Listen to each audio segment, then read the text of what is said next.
Ngayon ko lang nalaman. Yun naman sa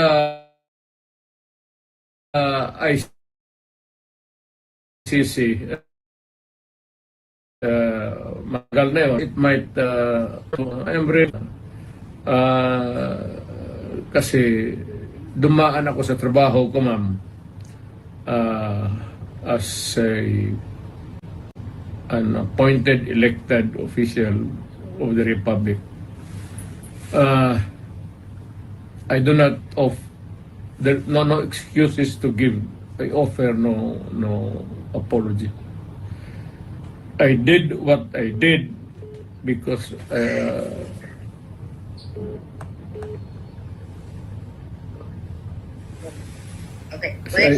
to continue, I said I did what I had to do kasi trabaho ko at ginawa ko. Whether or not it would run me down or push me up, it's too early on it for history to make the accurate count. I do not want to judge myself, except that I answer the problem, the questions, whenever it crops up. Po naging pahayag ni former President Rodrigo Duterte sa panayam po ng SMN News sa Hong Kong. Joining us now is Davao City Councilor Pilar Braga. Ma'am, mayong buntag. Kauban na to si Boss Dada sa ato ang special coverage. Napapanood po tayo buong mundo. Yeah. Hello? Yes, Madam Councilor. We are live po. Yes. Ma'am, napanood, Hello, napanood po ninyo. Hindi nila inaasahan mga partner. Ang mga dyan, Boss D, at malaman natin ang mga kaganapan dyan maya-maya sa Davao City, no? At Babatiin pala muna natin ng diyan sa airport, wala pa tayong balita na dumadagsa na pulis, no? Diyan galing sa iba't ibang probinsya. So far, Partner Oli, no, sa ngayon, hindi pa natin wala pa tayong updates patungkol dyan kasi nakatutok kasi tayo dito sa Rizal Park. So, bibigyan lang namin kayo ng update patungkol dyan pag nakakuha na tayo ng karagdagang information.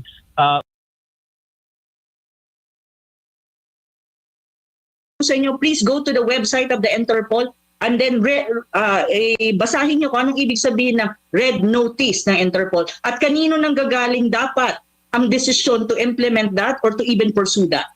It's not from the Interpol, even it's not from the ICC. It's from the national government if they will implement and cooperate. Now, if the national government will say no, it doesn't have anything. So ang tanong ko, kanino nang galing ang basbas na gawin ng mga PNP pulis yan at inaresto nila si Digong? Kanino ang gagaling yan? Of course, it comes from the highest ranking official of the land. Kasi executive level yan. My God! Ano ba? Kabubuhan na ba ang dito? Sa Pilipinas ba?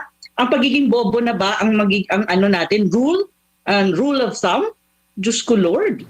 Prof. Kawawa naman ang Pilipinas if that's the case. Opo, need pa ba na magkaroon ng clarification mula sa ating judiciary sa pag-i-implement po nitong sinasabi nilang arrest warrant mula sa ICC? Kasi kung di tayo nagkakamali, first time natin na implement ito, considering maraming dapat i-considera, hindi na saklaw ang Pilipinas mula sa ICC, nabanggit din ito paulit-ulit na ni Bongbong Marcos Jr., ni Boying Rimulya, sinasabi na nila ito.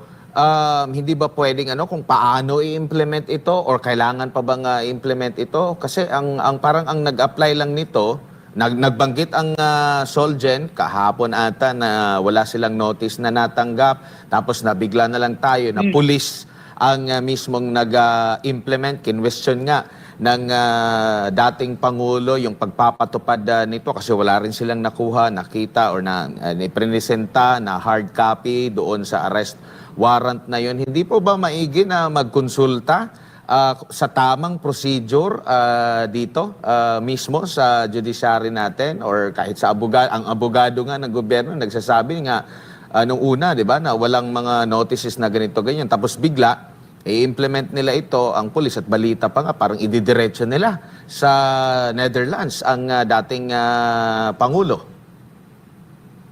Actually, yung mga sinasabi mo, Admar, is illegal na yan na ididiretso na nila sa The Hague ang dating Pangulo at i-detain nila doon pending trial. Nako, nakakaloka yan. Kasi kanina pinag-uusapan namin sa town hall namin ni na Spokes Harry Roque ang mga bagay na to. At ang sinasabi nga namin is ganito.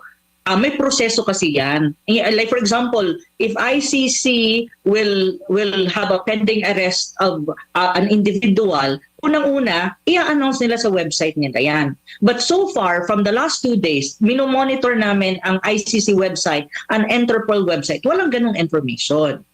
Ngayon, I think baka naglabas sila kasi nagkumalat na ito at nangyari na yung aresto at in the name daw of ICC and in the name of Interpol. So baka nandyan na yan sa kanilang website. But thus far, the last 2 days, Sunday pa lang, Monday pa lang, minomonitor na namin kung talagang may ganito. Kasi kami, parang confused kami, ano ba talaga itong mga rumors na aarestuhin daw si Pangulong Duterte? Ito ba'y ICC? Or ito ba ay local courts? Kasi sa amin, kung mayroon, di dapat makikita na natin yan sa ICC website. And at the same time, even sa Interpol website, they will announce. Pero walang ganon so far ha. Pero hindi ko lang alam ngayon kasi hindi pa ako nag-check kung nakapaskil na nga ba yan doon kung what's going on in the Philippines. And the second point is, it will be communicated to the relevant agency. And the first relevant agency dyan is the Department of Foreign Affairs. The Foreign Affairs Department will communicate itong bagay na to sa relevant institution including our judiciary, and then that will have a decision. It's us who will make a decision kung itong ano ito, like for example if it's a warrant or i-implement ng national government o hindi, pagdidiskusyonan yan kasi dapat hindi ka agad mag-i-implement kung ang halimbawa ang judiciary mo would say na no, it's a violation of our sovereignty or blah blah blah. Dapat ganon. Kaso ang nangyari dito walang proseso. Ang nangyari hindi nga ata dumaan sa DFA, hindi rin ata ito masyadong inform ang judiciary natin, basta diretso dun sa PNP. At ang ginajustify ng PNP is may red notice ang Interpol. When in fact, the red notice hindi siya implementable kung ayaw namang i-implement ang PNP. Ganon yan Ganon talaga yon. So ang tanong, at saka ganito rin, okay, na-aresto na, no? Inaresto naman talaga, nakadetain yan sa Villamor Air Base, si Pangulong Duterte. Ang tanong, kaya ba ura-urada ba nilang maifa-fly ang former president to The Hague? Actually, no. Hindi dapat. May legal process. Kailangan pa yan sa RTC, I think. Hindi ata Supreme Court, RTC, idudulog mo yan sa court, local court. At ang local court ang magdedetermine ng mga bagay-bagay.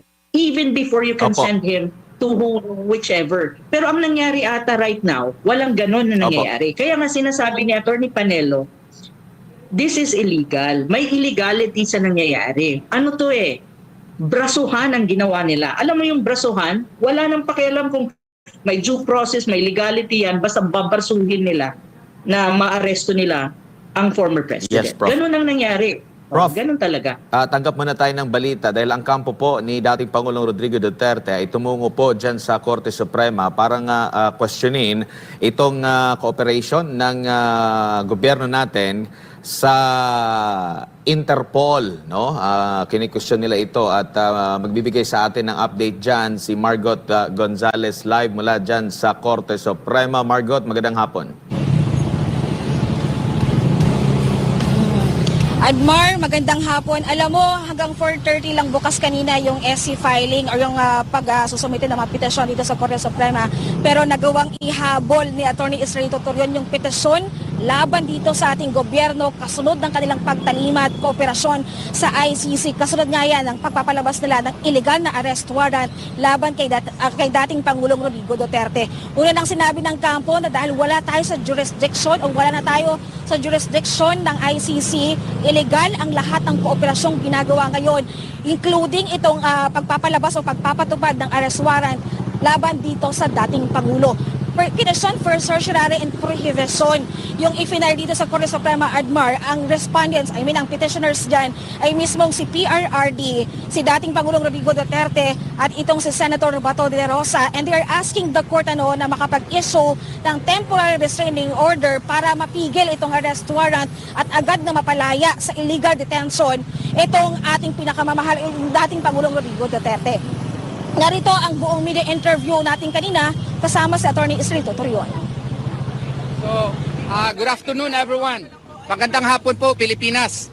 Ako po si Attorney Israelito Pañares Torion. I filed today, this afternoon, a petition for certiorari prohibition with prayer for preliminary injunction and TRO and mandatory injunction as against the respondents in this case. As you can see, Honorable Lucas Bersamin in his capacity as Executive Secretary, Honorable Jesus Crispin Rimulya, Honorable John Vic Rimulya, and Police General Romil Francisco Marbil, Honorable Police Major General Nicolas Torre, and Honorable Menrado Guevara, Honorable Norban Tansinco of the Bureau of Immigration, Honorable Enrique Manalo in his capacity as Secretary of Foreign Affairs, General Romeo S. Browner in his capacity as Chief of Staff of the Armed Forces of the Philippines. Essentially, what is this petition all about?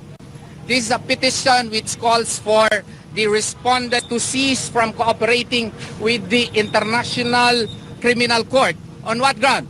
On the ground based itself on the Rome Statute, Article 127, Paragraph 2, which states that after we have withdrawn from the Rome Statute, Philippines is no longer under the jurisdiction of the ICC. If you note, we already filed our note verbal and as a matter of fact, our written notice to the United Nations that we are no longer a party to the International Criminal Court as early as March 17 of 2018, and such withdrawal became effective on March 17 of 2019.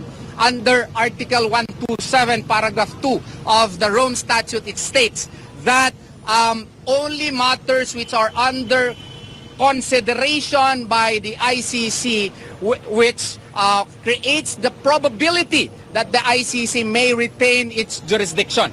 But as early as 2018, what was opened was only a preliminary examination by the Office of the Prosecutor. It was not a judicial action. It was not sanctioned by then the pretrial chamber of the ICC, and therefore Article 127, Paragraph 2 does not apply.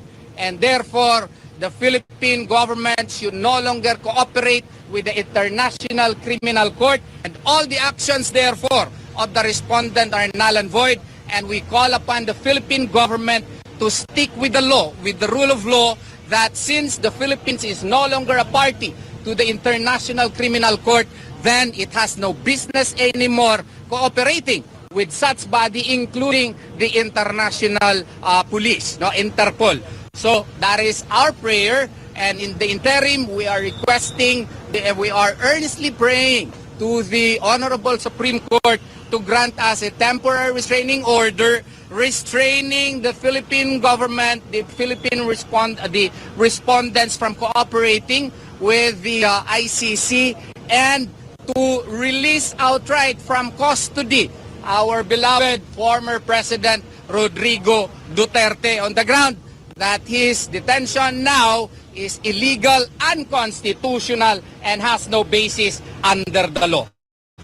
Having said that, I am now ready for your questions, but I will choose who will, raise their hand first. Yes, ma'am. Sir, Salima, GMA. Sir, Yes, para lang ma'am. po mas madaling maintindihan ng Yes po, opo. Bakit po illegal, bakit po unconstitutional itong ginawa nila? Sa pinakamadaling salita. Sa pinakapangdaling salita po, meron po rin tayong sovereignty. We have enjoy sovereignty as a nation.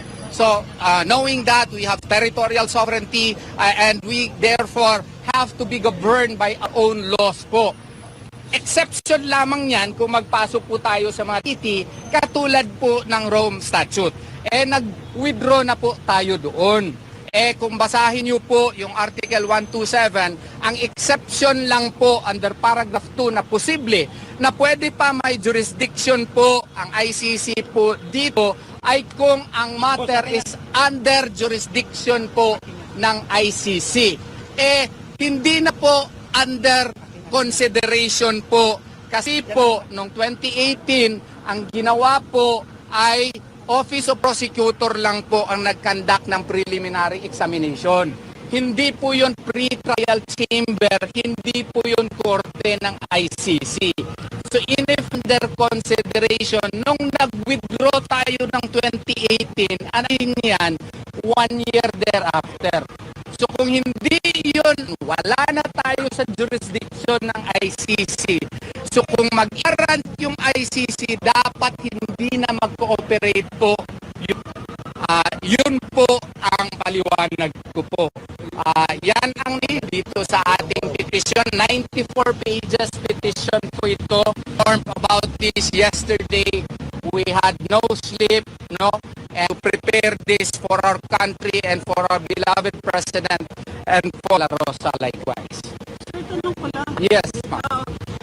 Sir, petition de La Rosa, how does this affect din sa yung case po ni President Duterte, ang anyway prevent if ever there are intentions for him to be siguro taken to the Hague or outside of the country po? Ano yun yung... Paano sir, pag kunyari, how this affects sir, pag kunyari, baka mamaya Idadalhin ilabas ka. ng bansa si Kaya nga dumulog tayo sa Korte Suprema kasi habang nasa bansa pa si Presidente Duterte, meron pang kapangyarihan ang ating Korte Suprema na mag-issue ng TRO at orderan po yung mga respondents, hoy, huwag kayo makialam dyan at huwag na kayong mag-cooperate dyan kasi hindi na po tayo sakop ng ICC. Nag-withdraw na tayo dyan. Bakit kayo makipag-cooperate dyan? Ano kabilis po na ma-implement sir? It really depends upon the Supreme Court. We are praying, we are on our bended knees to the Supreme Court to assert our national sovereignty and as our power and independence as a country and as a nation. Okay. Yes po.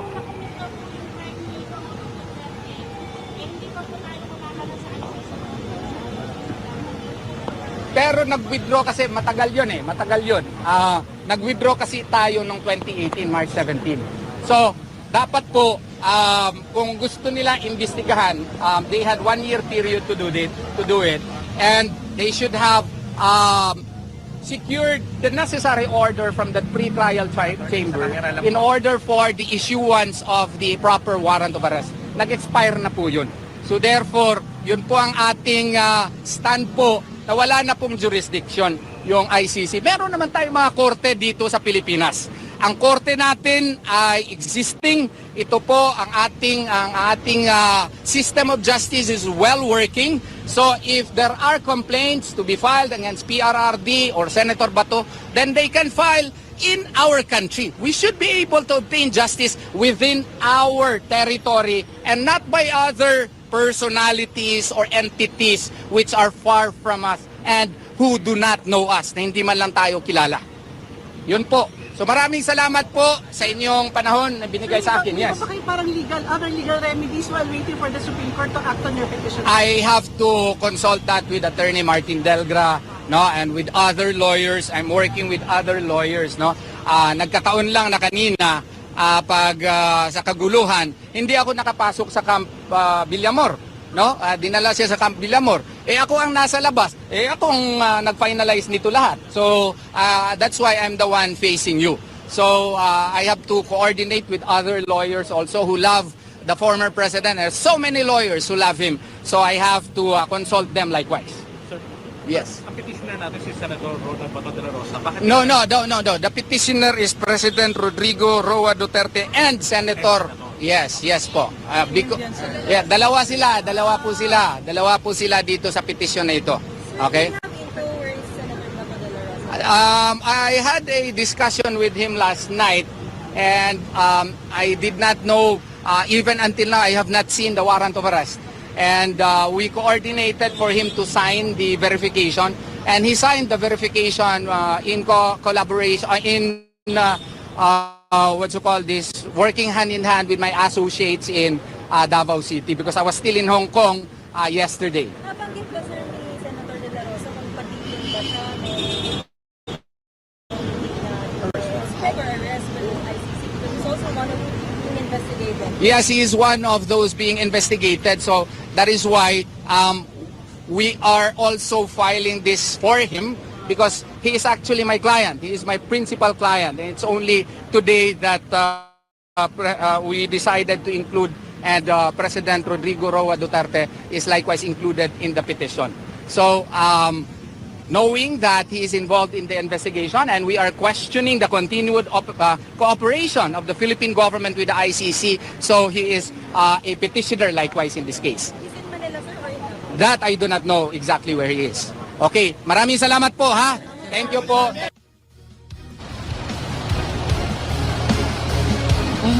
Ngayon, Admar, umaasa yung kampo na magiging mabilis yung aksyon ng Korte Suprema doon sa kanilang apela, yung pag-release agad o yung issuance ng TRO at yung pag-aksyon dito sa petition for certiorari and provision na kumukwestiyon nga doon sa legalidad ng pagsunod ng ating gobyerno sa ICC, particular doon sa pagpapaaresto kay dating Pangulong Rodrigo Duterte. Most probably, yung korte maaaring magpalabas ng utusan doon sa mga respondents.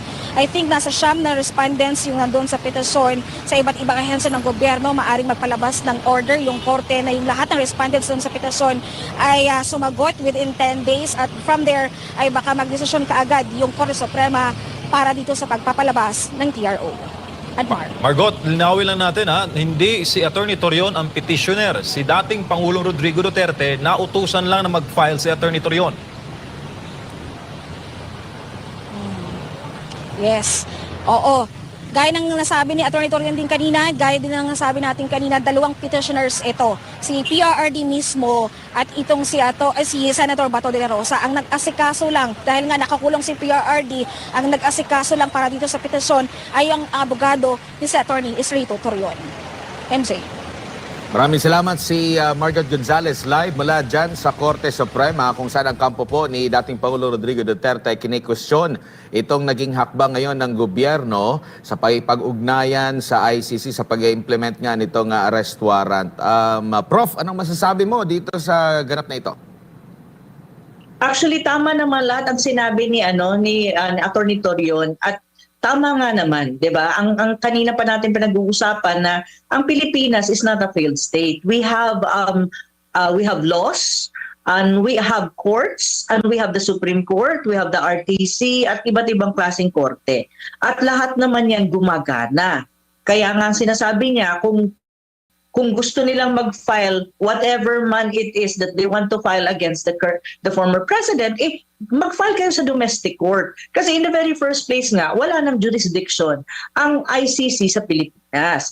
Ang kaso, ginagamit nila ang ICC kasi alam naman nila kung sa local courts kaya namang depensahan talaga ng former president ang kanyang sarili. And even, I think, ni Senator Bato, kasi I think Senator Bato is some kind of kasama dyan sa issue ng ICC. Kasi nga siya yung PNP chief before. Kasi itong ang ICC case na yung sinasabi, may kinalaman yan yung tinatawag na fight against illegal drugs during the time of President Duterte, na presidente pa siya. So may ganon. So ang sa akin lang talaga ngayon, ang sinabi ko rin kanina na the last bastion of our democracy in the Philippines at the moment under a Marcos Jr. regime is with a silent martial law na very evident naman talaga at this time is ang ating Supreme Court. Really, the judiciary. And I really hope and pray na ang ating mga justices sa Supreme Court will not be afraid, will be strong, will be steadfast, and will stand on what is right and what is right for the country, and will uphold the sovereignty of the country and even the rights to due process ng ating former president. Na sana they will act on the petition na na-file ngayon ni Attorney Torion. I really commend Attorney Torion na talagang, alam mo, alas 4 nga lang daw ang after alas 4 cut off na ng pagtanggap ng mga petition na ata dyan sa Supreme Court. natin pero talagang hinabol. Kasi mahirap yan kanina pa namin pinag-uusapan yung petition dun sa kabilang sa town hall namin kanina na sinasabi nga ni Spokes Harry Roque, kailangan nga daw yung petition at parang hindi makapasok sa loob ng Villamor Air Base yung may dala ng papeles na kailangan permahan. Kasi nga hindi nga pinapapasok nila yung mga tao na pwedeng kausapin si Pangulong Duterte. So yun yung kinakabahan kami kanina kung aabot siya sa oras. Mabuti na lang at umabot si Atty. Torion at naihabol ang petisyon. Kasi kung hindi, then bukas pa. Pero kung bukas, baka, alam mo na, baka ma-prevent pa yan at baka, alam mo na, kung ano mangyari, baka sabihin pa na, you cannot file a petition whatsoever. So, alam mo yan, mabuti na lang talaga at pasalamat din tayo sa walang tulugan na si Atty. Torion at talagang he's trying his best as a lawyer na may pagtanggol ang ating former president and even then may pagtanggol ang soberenya ng Pilipinas. Again, uulitin ko, this is not just the fight of the former president. This is the fight of every Filipino. Kasi ang pinag-uusapan po talaga dito is ang soberenya ng Pilipinas at ang independensya. At ang pinag-uusapan din dito is ang imahe ng Pilipinas na tayo po ay hindi failed state. That we have courts and our courts ay vibrant and functioning. Kaya kung gusto nilang mag-file ng kaso against the former president, di dapat dinaan na lang nila yan sa local courts. At tingnan natin kung paano ang trial at paano yung, depensahan at prosecution ng kasong yan. Kaso, hindi Kailangan pang isakripisyo at i-compromise ang soberenya ng Pilipinas para lang masabi nila na, and they can just project power at in-intimidate nila ang Pangulong Duterte at ang kanyang mga taga-suporta. Note pati mga lawyers niya kanina hindi alam. I am not sure at this time kung mayroon na siyang access sa mga lawyers niya kasi hindi lang naman ata isa ang lawyer niya. Marami pa. At saka at the same time, hindi ko rin alam kung may balita na tayo, Admar and MJ, na doon sa doktor niya na sinasabi nga na na mataas ang sugar at kailangan dalhin sa hospital ang ating former President Duterte para matignan ng mabuti kung ang kanyang kalusugan ay okay. Hindi naman tatakbo yan At saka kung dadalhin sa hospital si former President Duterte, alam ko naman na yung buong forces ng PNP, kasama na yung SWAT team, yung full battle gear nilang mga tauhan, susunod din doon. Bakit hindi nila hayaan na makapunta ng hospital si former President Duterte para naman ma-check kung ang kalagayan niya health-wise is okay. Take note, matanda na po yan. 80 na yan. 80 ata o 81. Something like that. Yeah. Prof, may kapasok lang na update mula sa isang source na malapit kay former President Duterte. Ayon sa ating nakalap na balita, ay on process daw ng mga otoridad ang kanyang passport para ibiyahe siya sa the Netherlands. Tinanong natin kung possible ba tonight kasi marami din ang ibang mga news outfits na meron ding source sa loob. At mukhang tugma, Prof, ang mga balitang lumalabas.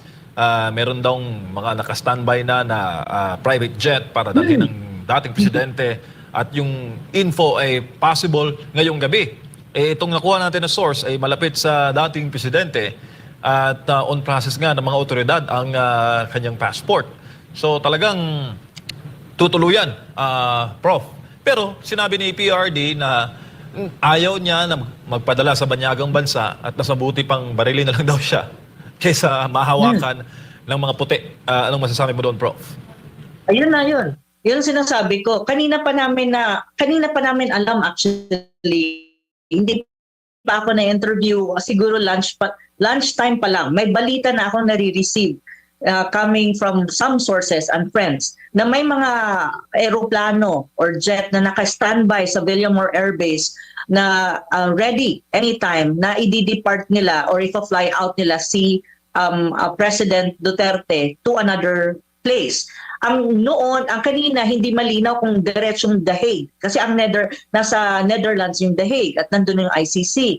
Pero ngayon sa balita mo it seems na may ganun nga. So totoo nga talaga yung mga nare-receive nating balita from the ground at saka from our friends, our sources from different sources. So yun yung tingin ko. Pero yun nga, ang sinasabi ko nga, pag pinilit nila yan, well, pagkakaroon tayo talaga ng mas malala pang sitwasyon dito. Kasi I really don't think the former president, ang matagal na yan noon pa, hindi pa, I think katatapos pa lang ng term niya, lumalabas pa lang itong issue ng ICC. I think presidente pa siya nung time na yun. Sinasabi niya talaga, wala siyang problemang makulong kung makukulong siya sa Pilipinas. Wala siyang problema kung kailangan niyang humarap sa mga cases na ipafile sa kanya, haharapin niya, legally speaking, kahit siya pa ang mag-argue kasi lawyer naman siya, prosecutor. Pero hindi niya gugustuhin na ang mga puti or foreigners for that matter ang magta-trial sa kanya or isa-subject siya sa legal process. Kasi in the very first place din naman, bakit ka papayag ng ganon? When in fact, ang bansa mo naman ay may legal courts naman na pwede. At saka in the very first place, ang mga bagay na ito ay bagay na may kinalaman sa Pilipinas. So why would you allow an external force to even intervene in the affairs of the country? And these are domestic affairs. These are not even international affairs or regional affairs. This is purely domestic affairs. So bakit nga naman? Kung ako rin naman ang nasa posisyon ng dating Pangulong Duterte, 'di ba? Yun So ngayon, ang wino-worry ko kung ipipilit nila 'yan at gusto nila ngayong gabi, baka magkaroon tayo ng commotion mamayang gabi. Ang ano ko lang talaga sa kanila is they should follow the law. They should follow they should not do anything that the whole country will explode. If this government really, hindi ko alam Ang dami lang sinasabi sa publiko, sinasabi nila na, we're doing this for the country, blah, blah, blah. But this is it. If you do something like this, the country will explode and the country will go down the drain directly. The whole economy will collapse precisely because this is political instability. And we will be in the middle of the whole international community looking at the Philippines and looking at us with a perception na, my God, the Philippines again. Ganon ang magiging reaction ng international community. The Philippines never learned a lesson. The Philippines never changed again. Alam mo yon, ang pangit ng pakiramdam ng ganon bilang isang Pilipino. So ito yun Kaya nga sabi ko, talagang sinungaling itong mga to. Sabi nila mahal ng Pilipinas, pero look at what they're doing to the Philippines at the moment. This will cause really an explosion in a political sense. Hindi naman an explosion siguro in a bang, bang, bang sense, but the explosion figuratively speaking and politically speaking. Yun ang sinasabi ko. Ang Pangulo po ng Amerika ay handang magpataw ng sanction at saka nabanggit din yata niya, kung di ako nagkakamali, pati yung makikipag-cooperate sa ICC ay kabilang din sa kanilang parang papatawan din yata ng sanctions. So kumbaga, magiging kalaban na rin natin dito ang Estados Unidos, Prof? Well, it means that ang si Trump at si Bongbong Marcos are Siguro samahan natin si BP Sara dyan sa puntahan natin. Oo, punta tayo dyan. Alam nyo mga kababayan, eto na ho yung talagang sagad na po itong ginagawa ng gobyerno na ito. Katulad nga ho na sinabi ni BP, paulit-ulit yung sinasabi ngayon dito sa may audio po kasi ako, na sinasabi niya paulit-ulit na wag natin ibigay ang isang Pilipino sa dayuhan. Yun po ang laging paulit-ulit niya sinasabi. Sabi niya kung parang nagbiro siya kung pwede ko lang hawakan yung gulong ng eroplano, parang ganon ang sinasabi niya. Alam nyo mga kababayan, iba talaga ho ang pangyayari to dahil this is an illegal order. Mantakin mo diba? Yung warrant of arrest sa cellphone lang, pwede ba naman yun? Tapos kaninong korte yun? Sinong korte yun? Kailan ka ba naging pulis ng ICC, Torre? Diba? Sablay na sablay. Kaya nga sinasabi kong paulit-ulit kayong AFP at PNP, hanggang kailan kayo susunod sa illegal order? This is an illegal order. Yes. Because there is no legal order from our court. Court ito ng ibang bansa. Susundin nyo. Ano kayo? Bobo? Diba? Ano kayo? Tanga? Sumusunod kayo sa korte ng ibang bansa? Kailan pa nyo sinumpa yan? Sinumpa nyo ba yan? Nung kayo nag-aral sa mga paaralan ng criminology o kaya dun sa AFP naman, sa PMA o, di ba, kailan nyo sinumpaan na, hindi, kami po ay sumusumpa na susundin namin ang batas at korte ng ibang bansa. Kaya nga, this is not a question of politics na eh. Sovereignty ho ito. Isang malaking kawalangihan sa konstitusyon itong ginagawa ng ating gobyerno. Ngayon, wala na ho talaga sabi nga nila, paano na, ano na gagawin natin? Natas din po yan, nasa konstitusyon din po yan. Ang kapangyarihan ng authority ay nasa kamay nating mga sibilyan. So magsama-sama tayo doon as a peaceful, legal gathering. Hindi tayo magpapabagsak ng gobyerno, hindi natin na mag-ano ng armas, walang ganyan. Peaceful. Ipakita lang natin ang puwersa ng taong bayan na ilabas natin ang saloobin natin. Legally, we are, pwede nating gawin yan. Nasa batas po yan na magsama-sama at isabihin natin yung ating mga naisabihin sa gobyerno. Tama, Coach Oli. Ayun, ito na yung wala na tayong aantayin eh. Wala nang bukas. This is the time. Ito yung araw, ito yung gabi na dapat na magpunta na po dyan sa Villamor. Tama. At ipakita natin ang suporta sa mga Duterte. So gawin natin. Kung kayo nasa ibang bansa at hindi naman kayo makapunta rito, sa social media, ilabas natin kung anong kaya nating itulong, kung anong kaya nating suporta, nasa man tayong panig ng mundong ito, kayo man ay nasa Mindanao, ilabas po natin ang ating hinaing, ang ating galit, ang ating puso dito sa nangyayari ngayon. Ngayon na po, bugbugin na po natin sa social media. Akala ko sino bubugbugin. Okay, sige, Coach Oli. But anyway, Ito muna, siyanin ko muna. May audio ko eh. Sinabi niya, para wag tayong pumayag na maging doormat ng ibang bansa. Na kung ano yung sunod-sunuran na lang tayo sa sinasabi ng ibang bansa. O tuloy. Yan. So sa akin, ito na, no? Yung taga-Hong Kong, mga kababayan, nagpakita po ng napakatibay na suporta kay PRRD at kay VP Sara Duterte nung nasa Hong Kong. Yun po ay mga OFW. Kaya dito sa Pilipinas, kaya yung mga Mindanao ngayon na nagsasalita dahil nag-e-exercise lang po sila ng ating karapatan bilang isang Pilipino na nagpapahayag ng ating saloobin at opinyon na mali ang ginagawa nila. Dahil kahit sa ang anggulo po natin tingnan, mga kababayan, itong ginagawa nila kay PRRD ay maliwanag po na labag ito sa kautusan, sa batas ng Pilipinas. Ito po, kung titingnan natin, si BP Sara na nga mismo nagsabi na ito po ay kidnapping. Kaya tayo po ay nananawagan sa mga Pilipino na ito po ang pinakamahalagang yugto ng Pilipinas, ng panahon ng Pilipinas. Dahil dito po sinasalahura, binabalahura, binabastos, ginigipit ang pinakamagaling na presidente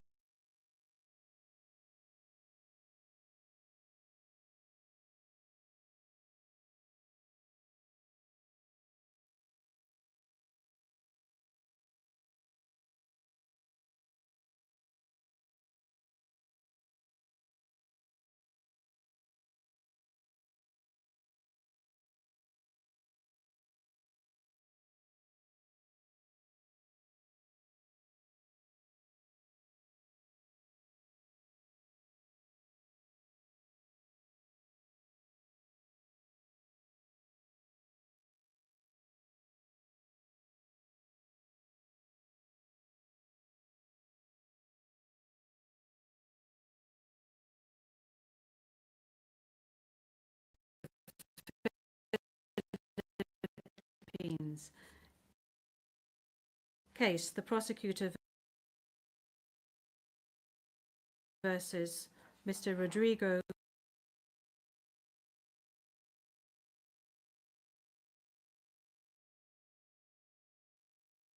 Roa Duterte.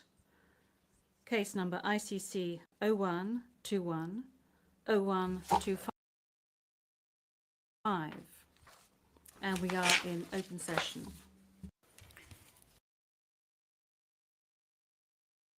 Merci beaucoup. Thank you very much. I will now ask the parties to introduce themselves, starting with the Office of the I now turn to the Counsel for the Defense of Mr. Duterte. As everyone can see, Mr. Duterte is present and is attending the hearing via video link. As Mr. Duterte made a long journey involving a considerable time difference, the Chamber authorized Mr. Duterte to follow the hearing at a distance.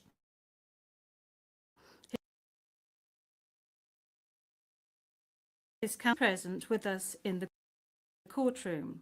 Thank you, Counsel. Please introduce yourself.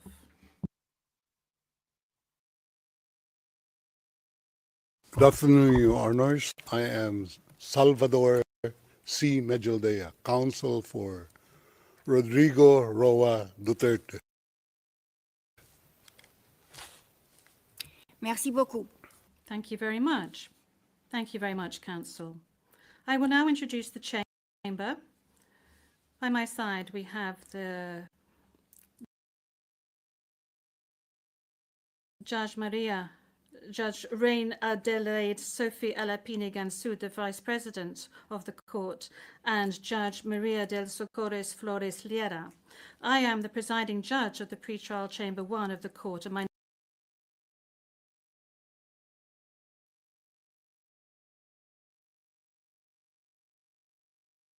name is Julia Antonella Moto. Now, I would like to speak to you, Mr. Duterte. I'm speaking French, but you are receiving interpretation of what I'm saying in English. I understand that you are at ease in the English language and that the interview yesterday at the detention center was conducted in English and that you did not deem it necessary to request interpretation into any other language during this interview. This said, I would like firstly to confirm your identity. Could you provide us with your full names, please? I am Rodrigo Roa Duterte. That's my first middle name is Roa. The surname is Duterte.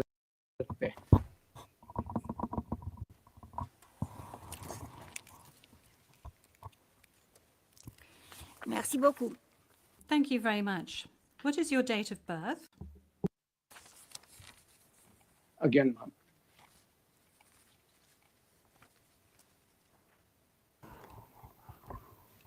Can we request that the question be repeated? I don't think he heard it. Thank you. Repetition from the English booth. What is your date of birth? Yes, thank you very much, Counsel. I was asking quite simply of Mr. Duterte what his full names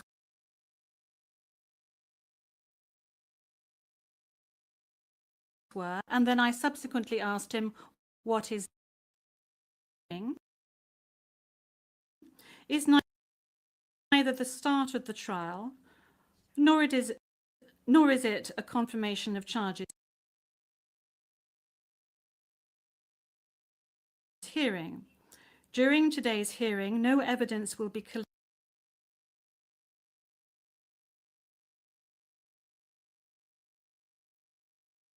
collected or presented, and the issues of Mr. Duterte's guilt or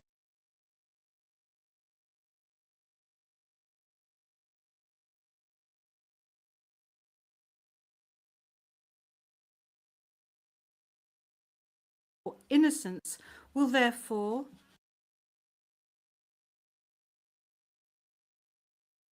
not be addressed.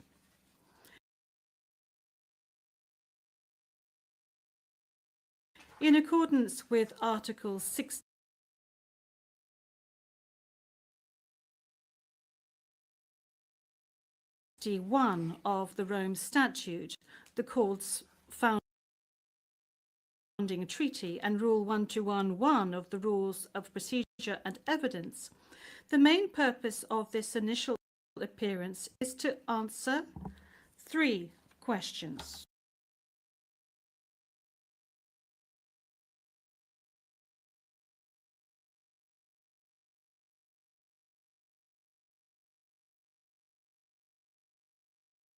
These 2 motions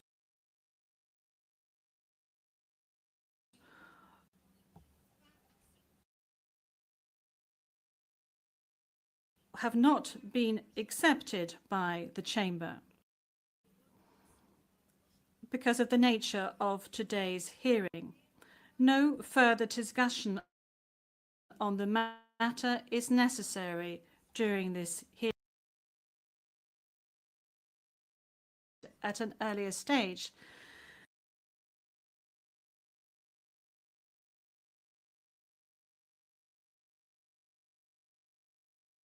the aim of this hearing today is to introduce the parties and to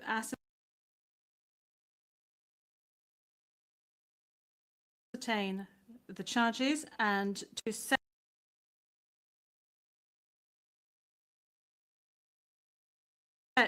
a date for the confirmation of charges hearing at a later stage. With regard to the first point, I recall that Mr. Duterte has received a copy of the warrant for his arrest, and that a redacted version of the prosecutor's application for the issuance of the warrant of arrest is public. I will now ask the court officer to read the charges against him. The charges will be read in English. Please, over to you, Madam Courtroom Officer. Thank you, Madam President, Your Honours. On 7 March 2025, Pre-Trial Chamber 1 concluded that there were reasonable grounds to believe that Mr. Duterte is criminally responsible pursuant to Article killed by or under the supervision of members of the Philippines law enforcement, sometimes with the assistance of persons who were not part of the police, at various locations in the Philippines between 2016 and 2019. Merci beaucoup, Madame. Thank you, Madam Courtroom Officer. Mr. Duterte, I'm not going to ask you to stand up because I know your condition, so I'm going to allow you to remain seated. You have just heard the reading of the charges, which are in accordance with the content of the arrest warrant you received.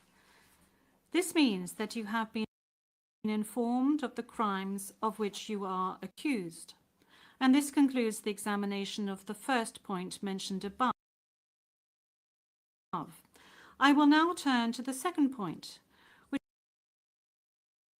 concerns your rights as a suspect before this court. I will summarize some of these rights, which are of particular importance at this stage of the proceedings. Those rights are as follows. You can benefit from the assistance free of charge of a competent interpreter and benefit from the necessary translations to meet the requirements of fairness. You have the right to have the time and facilities necessary to prepare your defense and to communicate freely and confidentially with the counsel of your choice. You have the right to remain silent, and you cannot be forced to testify against yourself or to confess guilt. You can also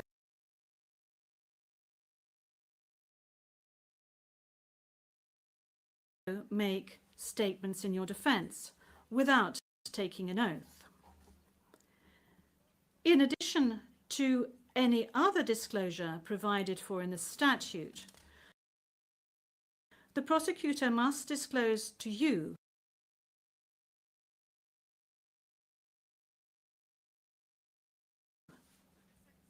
as soon as practicable evidence in his possession or at his disposal that shows or tends to show your innocence or to mitigate your guilt,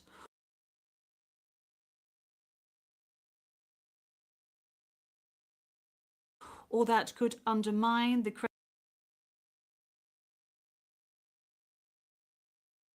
allowed to present a manifestation under circumstances behind the delivery of Mr. Duterte in this chamber. Oui,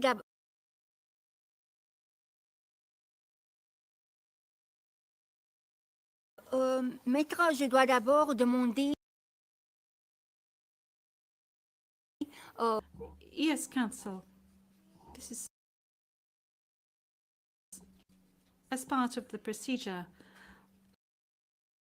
And as we've said since the very outset, I need to ask Mr. Duterte himself to make observations as to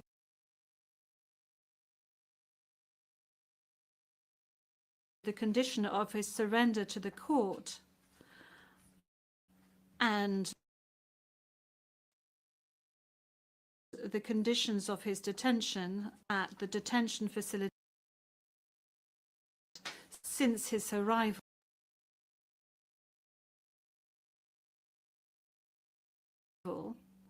If he can please tell us these details.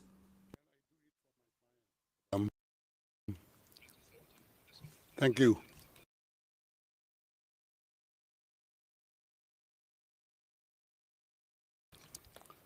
Can I Oui, Maître. Oui. The president. Entities struck an unlikely alliance. An incumbent president who wished to neutralize and choke the legacy of my client and his daughter on the other hand, and a troubled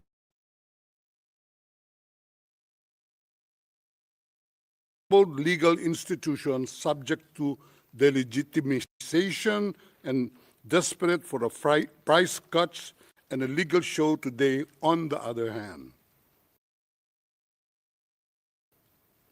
With this in mind, it is not surprising that my client was abducted from his country. ICC private jets do not drop out of the thin air. That jet which received my client was coordinated in advance. The UAE is not a state party to the ICC and has no obligation to cooperate with the court. Yet my client sat in transit in that country for more than 5 hours. I invite the registry's representative to present today in court to explain to the judges exactly how they believe this transfer was anything other than a gross abuse of process. Given the precipitous arrival of my client, an elderly man with debilitating medical issues, hard of hearing and poor of sight, he was taken to a hospital for observation. Only this morning have I met him for the first time with less than an hour to discuss legal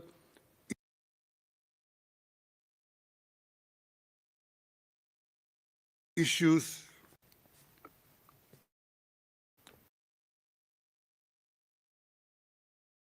to present him with a hard copy of the arrest warrant because we were not supplied with such. Repeat my respectful request, which was rejected this morning, to postpone the substantive aspect of this hearing to the next week, when I will have the opportunity to sit with my client and to explain to him what a confirmation hearing is and what the disclosure is, and how the prosecution alleges that he committed crimes. I thank the court for its attention and regret to say that I do not have instructions to continue my submission any further today. Thank you.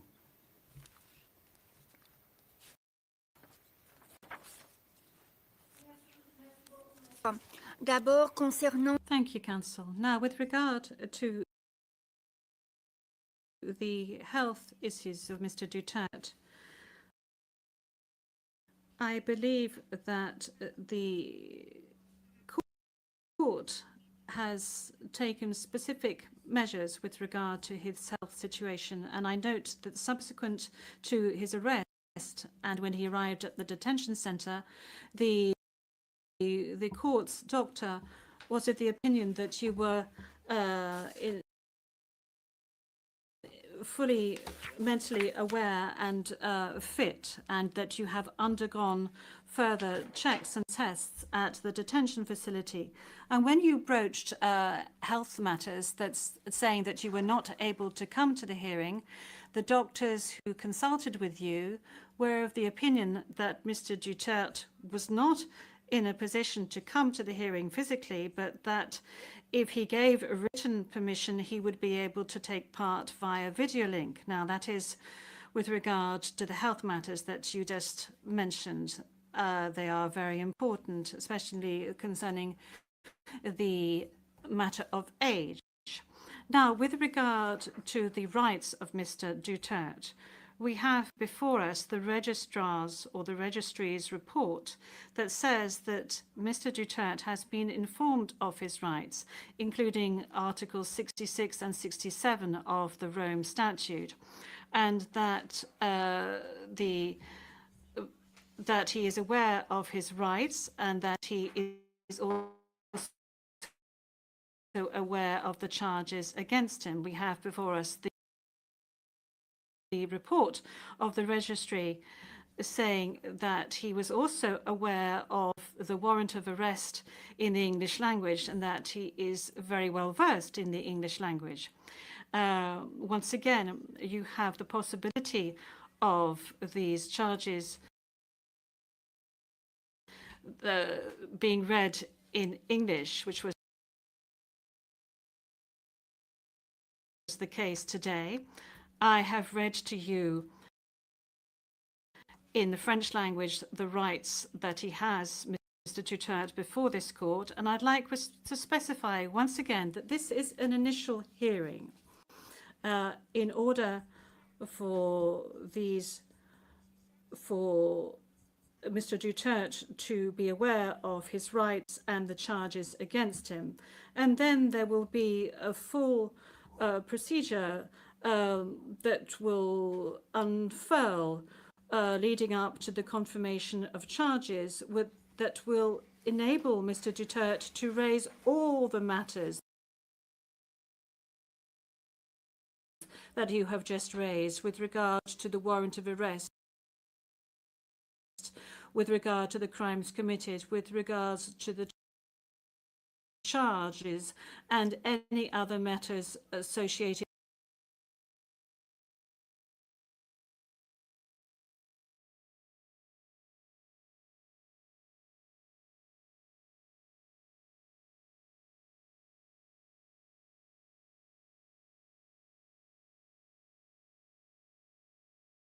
pursuant Article 58(1)b of the statute, a chamber assesses whether the arrest of a person appears necessary. 1, trial. 2, to prevent a person from obstructing or endangering the investigation or the court proceedings. Or 3, where applicable, to prevent the person from continuing with the commission of that crime or a related crime which is within the jurisdiction of the court and which arises out of the same circumstances. In accordance with Article 60.2 of the statute, the person subjected to a warrant of arrest under Article 58 of the statute may apply for interim release pending trial. The Pretorial Chamber's ruling on such an application under Article 60.2 of the statute is provisional in nature, to the extent that it will be periodically reviewed at least every 120 days or at any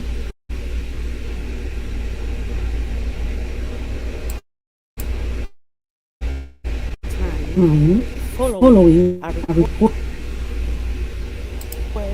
by the detained person or the prosecutor.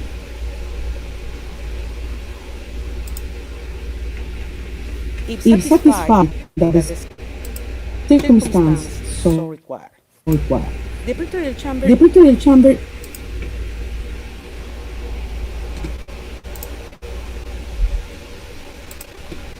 may modify its initial ruling on detention, pursuant Article 60.3 of the statute and Rule 118.2 of the Rules of Procedure.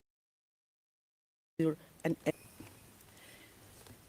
regarding the first ground of appeal and the question of whether the pretrial chamber erred in law by relying on hypothetical and non-specific risks to find that continued detention is warranted, the appeals chamber recalls that in determining whether the conditions pursuant Article 60.2 of the statute had been met, a chamber must find that detention appears necessary.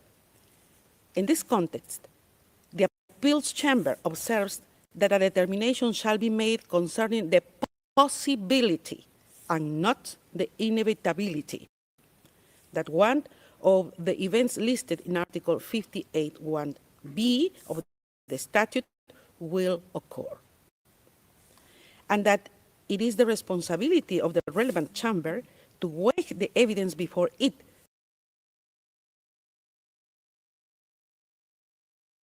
pursuant to the relevant standard.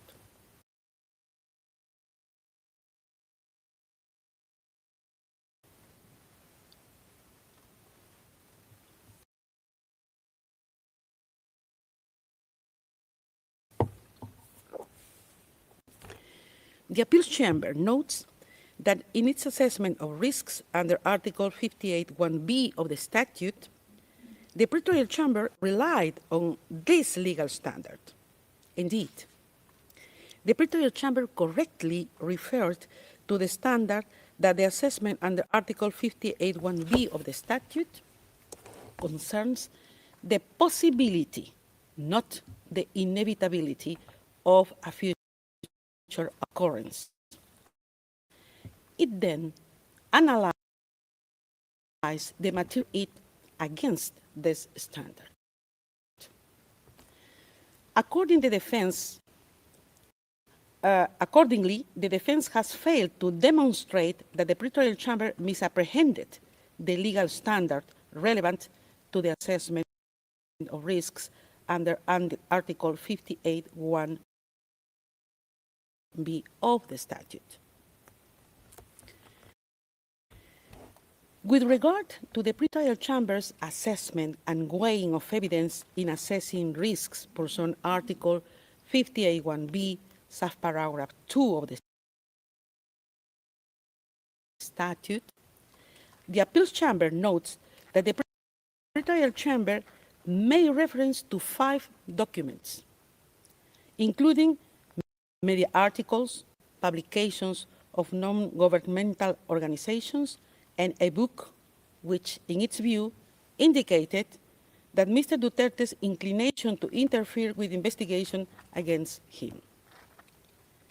In relation to the first document, a media article, the appeals chamber finds that it was not unreasonable for the pretrial chamber to rely on this document for its finding. Whilst this document does not mention Mr. Duterte himself as being directly involved in briefing individuals, it does not refer to statements of close, it does refer to statements of close associates, including one where individuals would have been told to remain loyal. In any event, the appeals chamber observes that Mr. Duterte's alleged involvement in briefing individuals is but one of the factors that the pretrial chamber took into account to support its conclusions on Mr. Duterte's inclination to interfere with investigations against him. In relation to the other 4 documents, a book, 2 publications of non-governmental organizations, and a press article, the appeals chamber recalls that there does not exist in the applicable law of this court any impediment to use of newspapers, articles, or other public or open sources for the purposes of assessing the requirement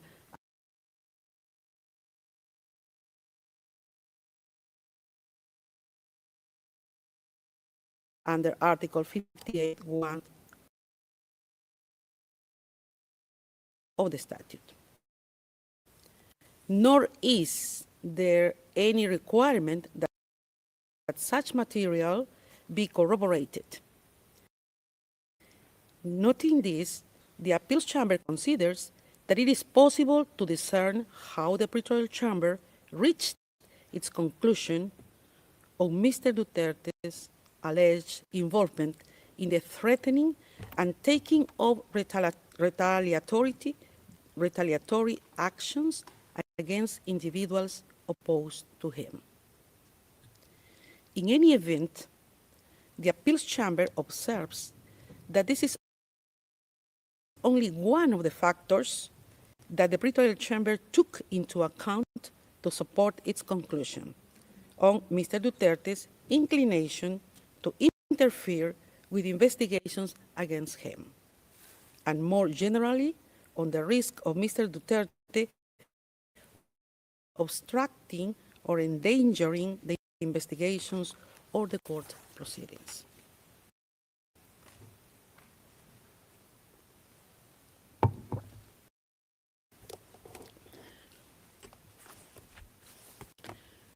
For these reasons, the appeals chamber considers that the defense has failed to demonstrate an error in the pretrial chamber's assessment and weighing of evidence before it in the context of its consideration of the risk under Article 58(1)b, subparagraph 2 of the statute.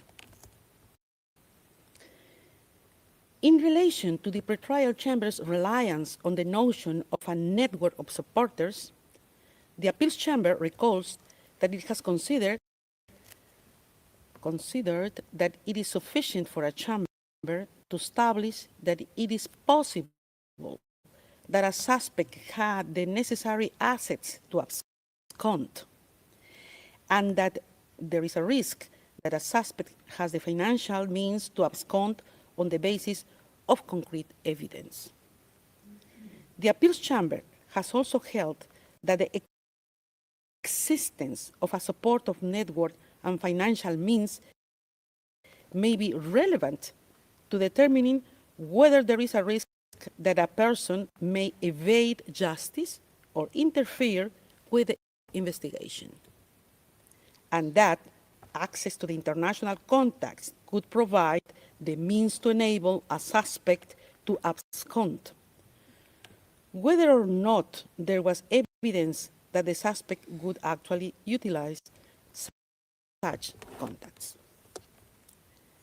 In the impugned decision, in determining whether Mr. Duterte posed a flight risk under Article 58(1)b, subparagraph 1 of the statute, the pretrial chamber considered that he appears to have the necessary political contacts as well as to benefit from a network of support within the Philippines.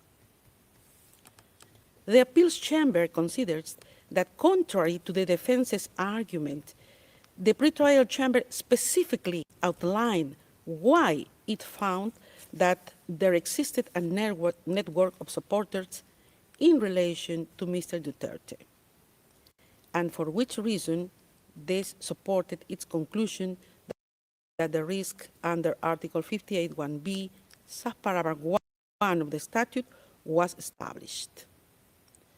In the view of the appeals chamber, the manner in which the pretrial chamber undertook this assessment was case specific, took into account the specific circumstances of Mr. Duterte, amongst others, his position as former president of the Philippines and his recent re-election as mayor of Davao City in May 2025. It follows that the defense has failed to demonstrate that the pretrial chamber committed an error in assessing and considering Mr. Duterte's network of supporters for the purpose of its examination of the risk under Article 58(1)b, subparagraph 1 of the statute.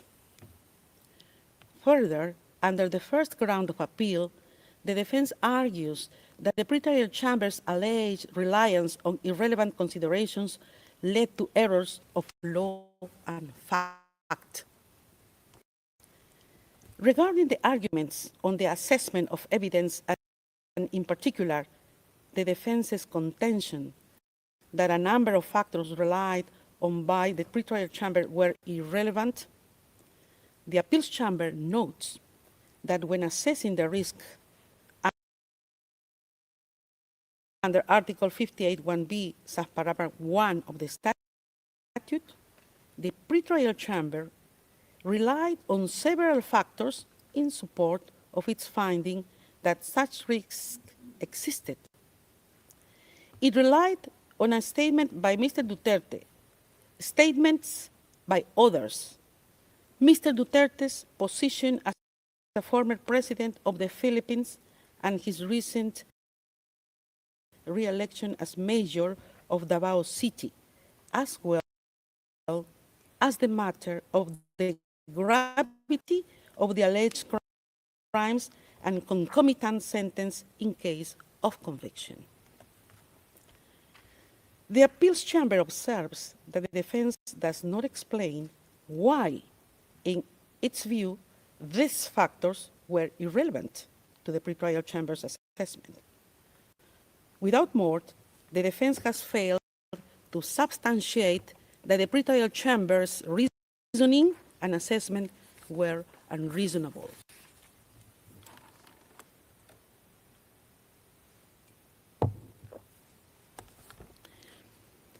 In the same vein, the defense fails to demonstrate that the pretrial chamber's reliance on Mr. Duterte's re-election as mayor of Davao City in its assessment of the risks under Article 58(1)b, subparagraph 3 of the statute was unreasonable.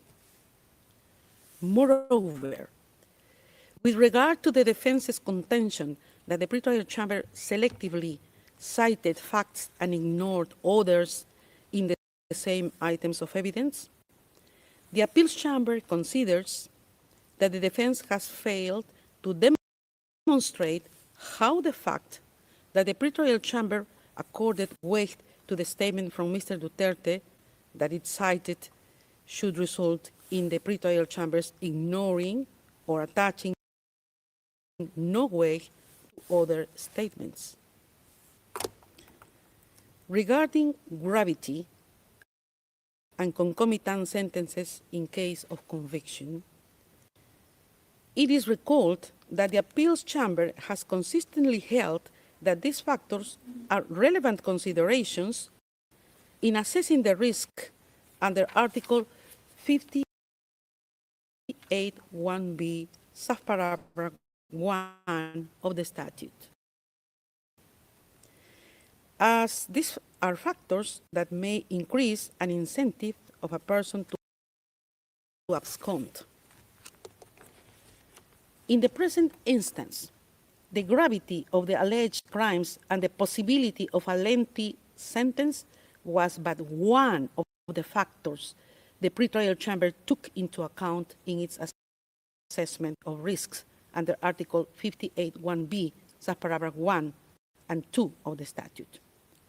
And it looked at the specific allegations against Mr. Duterte. It follows that the defense has failed to demonstrate an error. Regarding the question of whether the pretrial chamber erred in fact by failing to give appropriate weight to relevant facts, specifically Mr. Duterte's health condition and its mitigating effect on the risk factors set out in Article 58(1)(b) of the statute, as argued by the defense, the appeals chamber recalls that there is no provision in the court's legal texts that specifically provides for the interim or conditional release of a detained person on health grounds. Nevertheless, the appeals chamber has indicated that the medical condition of a detained person may have an effect on the risks under Article 58(1)(b) of the statute, and may be a reason for a pretrial chamber to grant interim release with conditions. The appeals chamber considers that such a determination is necessarily case-specific. Contrary to the defense's assertion, nowhere did the pretrial chamber suggest that it was precluded from assessing the information about Mr. Duterte's health within the context of its assessment under Article 60.2 of the statute. Rather, it noted the reports placed before it and considered that they were unable to affect its finding on risks under Article 58(1)(b) of the statute.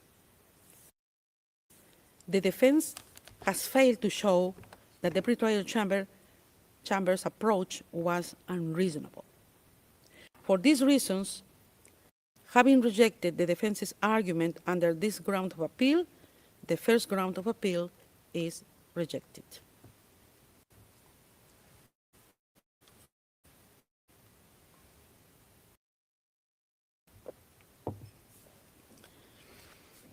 Ground of appeal. I will now turn to the second ground of appeal. Under this ground, the defense challenges the pretrial chamber's assessment of the proposed conditions of release and state guarantees. The defense argues that the pretrial chamber erred in law in failing to address the proposed conditions of release and state guarantees. The appeals chamber is of the view that the pretrial chamber did not appear to criticize a lack of detail in the proposed conditions, but rather in the details as how the state which accepted to receive Mr. Duterte would implement the necessary conditions. The pretrial chamber did not consider release with conditions as required, but found that in the circumstances before it, the risks it had identified could not be mitigated by the proposed conditions. Moreover, the appeals chamber is of the view that the pretrial chamber was not obliged, as suggested by the defense, to seek further observations from the concerned state because it did not envisage the possibility of release given the risks it found Mr. Duterte presents under Article 58(1)(b) of the statute. For these reasons, the appeals chamber finds that the defense has failed to identify an error by the pretrial chamber when addressing the proposed conditions of release and state warranties. In relation to the question of whether the pretrial chamber erred in law by failing to consider if the proposed state warranties could mitigate the risks under Article 58(1)(b) of the statute, the appeals chamber finds that this does not appear from the impugned decision that the pretrial chamber would have required an elimination of risks, as argued by the defense. Instead, the impugned decision specifically states that the pretrial chamber did not consider the suggested conditions to sufficiently mitigate the identified risks. It is also apparent from the factors brought forward by the pretrial chamber when examining the implementation of conditions that it did consider them. Finally, the appeals chamber considers irrelevant to which conditions the prosecutor agreed when discussing potential release of the suspect to the host state. What matters are not conditions that may, in principle, be possible in case of a release to a state different to the one proposed by the defense. Rather, what is of consequence for the pretrial chamber's assessment are the conditions and warranties proffered in relation to a release to the state party concerned. For these reasons, the appeals chamber is of the view that the defense failed to substantiate the pretrial chamber's conclusions were unreasonable.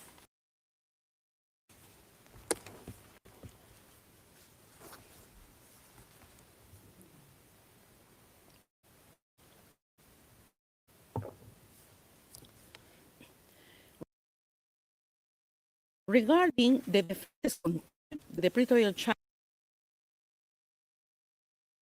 chamber erred in fact and law by taking into account irrelevant considerations in respect to the state warranties. The appeals chamber considers that the pretrial chamber's finding mainly related to the implementation and enforcement of the proposed conditions. It considered the practical implications of insurance adherence to the proposed proffered conditions in a situation such as the one at hand. It did so against the backdrop of having found that all three risks under Article 58(1)(b) of the statute were established. As such, it was reasonable for the pretrial chamber to examine how, in practice, the suggested conditions would be implemented. The defense has failed to show an error in this assessment.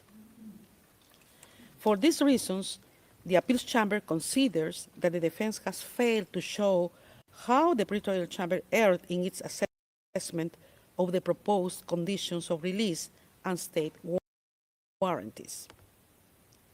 For the foregoing reasons, the second ground of appeal is rejected.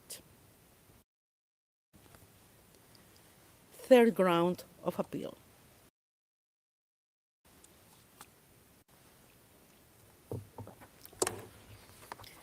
Regarding the third ground of appeal, within which the defense argues that the pretrial chamber erred in not considering humanitarian grounds either as independent consideration or mitigating factor in assessing interim release, the appeals chamber considers that the pretrial chamber did not refuse to address the question of interim release on humanitarian grounds. Rather, it gave the reasons for which, in its view, the humanitarian grounds advanced by the defense were not sufficiently set out in the case at hand.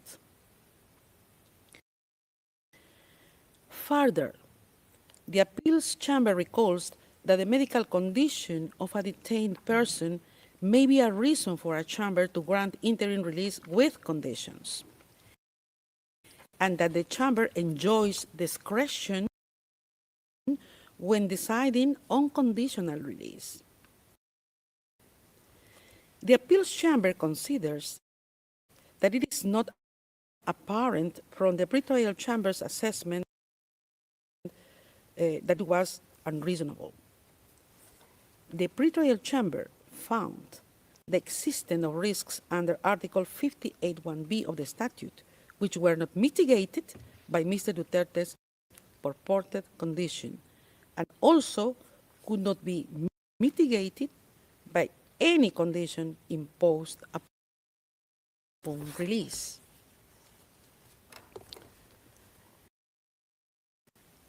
The pretrial chamber then proceeded to analyze whether humanitarian grounds, as argued by the defense, could justify release on conditions. The appeals chamber thus considers that the pretrial chamber assessed the relevant information before it in light of the arguments made by the defense and reached its conclusion on this basis. It follows that the defense has failed to demonstrate that the pretrial chamber's assessment was unreasonable. Accordingly, the appeals chamber finds that the defense has failed to show that the pretrial chamber erred in its assessment. For these reasons, the third ground of appeal is rejected.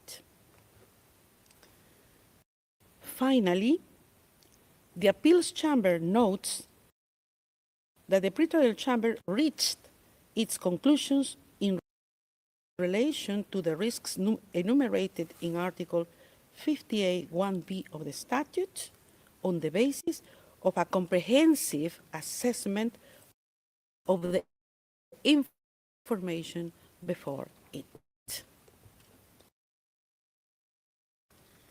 In the case, having rejected the three grounds of appeal presented by the defense in the appeal brief,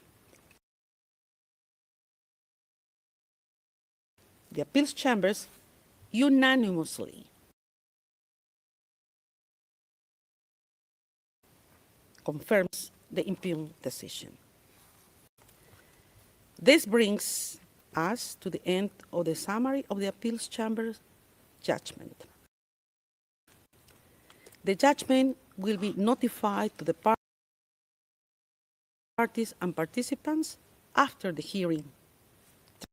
Translations of the summary will also be available in due course.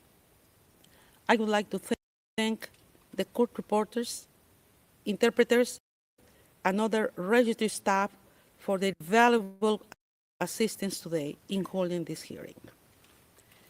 The hearing is adjourned. All rise. We will.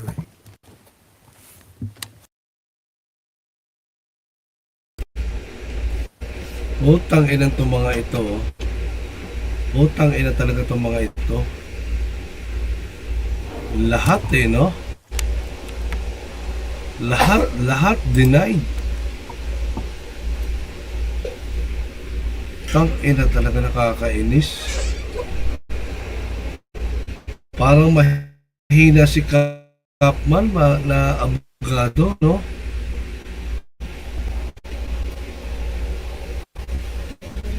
Anak ng putang ina talaga.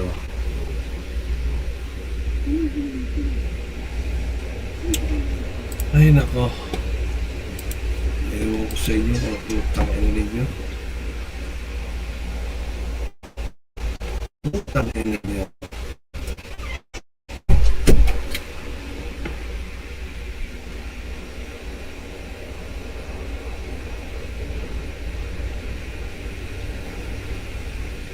Putang ina talaga.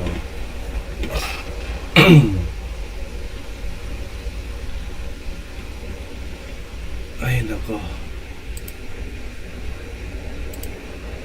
Putang ina talaga.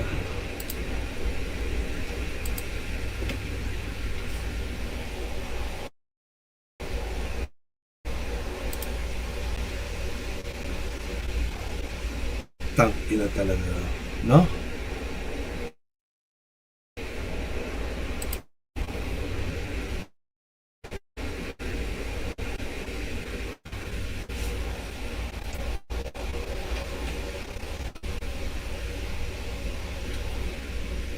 Nakagawa ng bumoto kay BBM.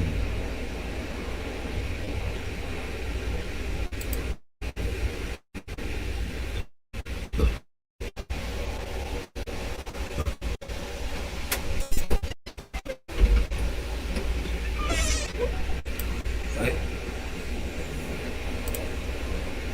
Parang ano eh. Sige na, maraming salamat sa mga nanood. Nakakainis. Maraming salamat sa inyo ha. Oo nga, Nanay Morning Dew eh. As expected, money speaks louder than truth. Tama. Tuntua yung mga putang ina mga NPA na yan. Tsaka mga drug addict, mga ano. Ay, nako.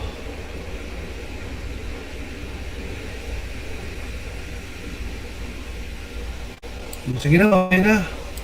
Wala eh. Ganun